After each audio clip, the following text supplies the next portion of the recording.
بسم الله. ازيكم حبايب قلبي، عاملين ايه؟ اللهم صل وسلم وبارك عليك يا حبيبي يا رسول الله. النهارده هنعمل كفتة الفراخ بطريقة جديدة وجميلة، يعني غير اللي عملتها قبل كده. معانا بصل وفلفل احمر، فلفل رومي احمر، ولو عايزة يعني تبقى سبايسي شوية حطي قرن الشطة الحامي ده. انا حطيت نص بس لانه يكون حامي اوي، وحبة ملح عليهم عشان انا عايزة المية بتاعتهم.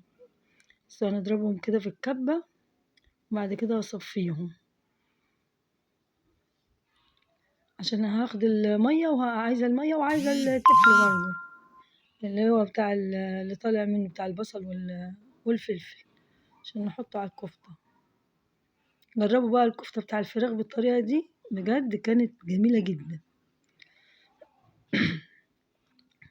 لو عندك بقدونس حطي، انا ما كانش عندي خضار ما حطيتش، فعادي يعني لو حطيت. بص معايا وراك اللي هي بتاع الشيش طاووق، ومعايا صدور، الاتنين ميكس. يعني انا بحب الكفتة بتبقى جميلة جدا لما تبقى وراك وتبقى صدور. الأستاذ مالك صحي. عشان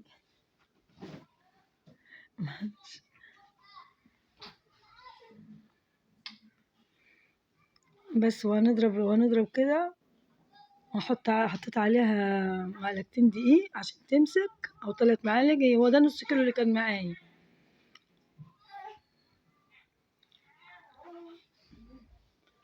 بس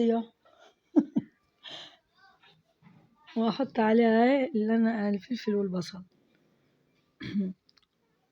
وطبعا التوابل بهارات مشكلة وفلفل، فلفل اسود وملح. بص بقى، ده كاتشب اللي بحطه على المية بتاع البصل والفلفل، ده كاتشب. وده باربيكيو، وده دبس رمان. ده عشان خاطر نحط كده فيديو هتعمليها على الساغ بتاع الشيش. طبعا تكون حطاها في مية، كنت حطاها في مية قبلها بساعة عشان طبعا تخش الفرن وما تتحرقش معاكي. وحطيت في الصاج كده ورق زبدة. لو مش عندك ورق زبدة برضه تدهني الصاج زيت كويس زي الفل يعني. لا إله إلا الله.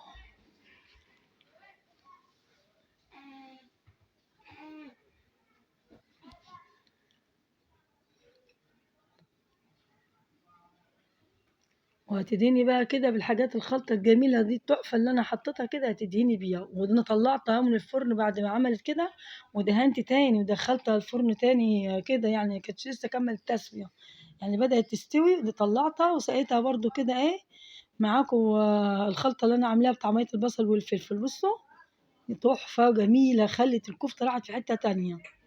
جربوا بقى وشوفوا. احلى حبايب واحلى اخوات، وبشكر كل الناس الحلوه اللي بتكتب لي كومنتات وبتدعمني. كلكم على راسي من فوق، بره مصر وخارج مصر وجوه مصر وكل الدنيا. شكرا حبايبي، سلام.